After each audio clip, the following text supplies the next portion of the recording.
দেখতেছে যে আমার গোলামের কাছে শত শত মানুষ আসে কিসের জন্য। একদিন জিজ্ঞাসা করলেন, এই লোকেরা, তোমরা আমার গোলামের কাছে কেন আসো? আমি হচ্ছি মালিক, আমার কাছে তোমরা আসো না, অথচ আমার গোলাম, আমার কৃতদাস, তার কাছে তোমরা আসো, কারণ কি?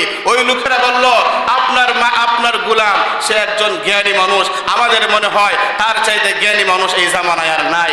ও মালিক, আপনার মালিক গোলামের কাছে আসি, আপনার গোলামের কথাগুলো খুব ভালো লাগে, জ্ঞান গর্ব আলোচনা করে, এই আলোচনা শোনার জন্য আমরা আসি। লুকমান হাকিমের মালিকে চিন্তা করলো, আসলে কি সে জ্ঞানী? কতটুকু জ্ঞানী একটু পরীক্ষা করার দরকার, একটু পরীক্ষা করার দরকার। একদিন মালিক ডাকে বললেন, হে লুকমান, ওই নাও একটা ছাগল দিলাম, ওই ছাগলটা তুমি জবাই করে আনবা, আর ওই ছাগলটা জবাই করে ওই ছাগল সবচাইতে ভালো দুইটা অঙ্গ তুমি আমার কাছে নিয়ে আসবা। দুইটা অঙ্গ আনলেন, একটা হচ্ছে জিহ্বা আর একটা হচ্ছে দিল। একটা কি দিল মানে কলব, আর আনছেন কি জিহ্বা। ওই লুকমান হাকিমের মালিক আর একটা ছাগল দিলেন, বলেন এই ছাগলটাও জবাই করবা, জবাই করে আগে আনছো ভালো অঙ্গ, এখন আনবা ওই ছাগলের সবচাইতে খারাপ অঙ্গ যেটা, ওইটা আনবা দুইটা। মালিক দিছেন ছাগল জবাই করার জন্য, জবাই করে আবারও জিহ্বা আনছেন, আবারও কলব আনছেন। মালিক বলেন, হে লুকমান, আমি তোমাকে ছাগল দিলাম, প্রথমে বললাম ভালো দুইটা অঙ্গ আনার জন্য তুমি আনছো জবান আর কলব। আবার আর একটা ছাগল দিলাম, বললাম সবচাইতে খারাপ অঙ্গ আনার জন্য তুমি আবার আনছো জিহ্বা, আবার আনলা কলব। ঘটনা কি? লুকমান হাকিম ডাক দিয়ে বলেন, হে মালিক,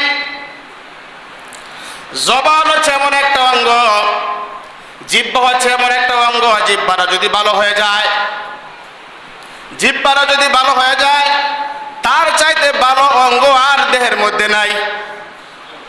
জিহ্বা যদি ভালো হয়ে যায়, জবান যদি ভালো হয়ে যায়, তার চাইতে কোনো ভালো অঙ্গ দেহের মধ্যে আর নাই, দেহের মধ্যে আর নাই। কারণ এই যে জবান কিভাবে ভালো করব?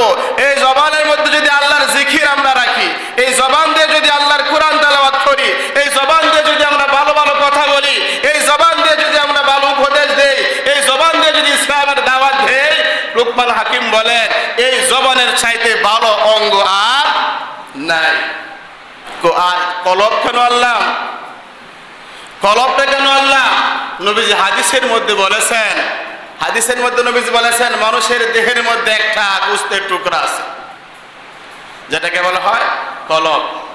মানুষের দেহের মধ্যে একটা গোশতের টুকরা আছে, ওই গোশতের টুকরাটা যদি খারাপ হয়, তার পুরা দেহটাই খারাপ, তার পুরা দেহটাই কি খারাপ। আর ওই গোশতের টুকরাটা যদি, অর্থাৎ কলবটা যদি ভালো হয়, তার পুরা দেহটাই ভালো। এই কলবের মধ্যে যদি আল্লাহর জিকির ঢুকায়, এই কলবের মধ্যে যদি নবীর মহব্বত ঢুকায়, এই কলবের মধ্যে যদি ভালো ভালো কাজে করার চিন্তা ঢুকায়, তাহলে কলব হবে ভালো। সুতরাং এই কলবের চাইতে ভালো অঙ্গ আর দেহের মধ্যে নাই। আর যদি আমরা খারাপ চিন্তা কলবের ভিতরে ঢুকাই, হিংসা বিদ্বেষ কলবের ভিতরে ঢুকাই, অহংকার ঢুকায়, তাহলে এই কলবের চাইতে খারাপ অঙ্গ দেহের মধ্যে আর নাই। সুতরাং জিহ্বা ভালো, ওঠাই ভালো, ওঠাই খারাপ। ওই জিহ্বা দিয়ে তুমি ভালো কাজ করতে পারবা, ওই জিহ্বা দিয়ে তুমি খারাপ কাজ করতে পারবা।